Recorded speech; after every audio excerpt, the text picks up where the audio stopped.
পাকিস্তানিরা একেবারে দুমড়ে মুচড়ে পড়েছে।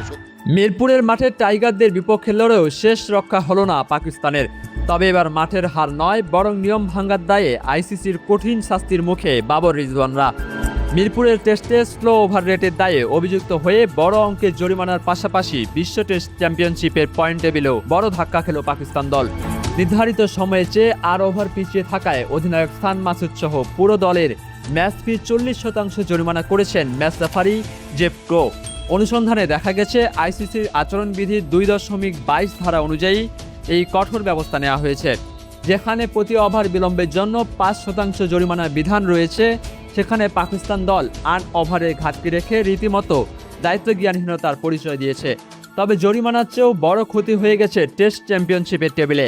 প্রতি ওভারের জন্য 1 পয়েন্ট করে কাটার নিয়ম থাকায় মুহূর্তেই 8টি মূল্যবান পয়েন্ট হারিয়েছে পাকিস্তান, যা ফাইনালের দৌড়ে তাদের অনেকখানি পিছিয়ে দিতে পারে।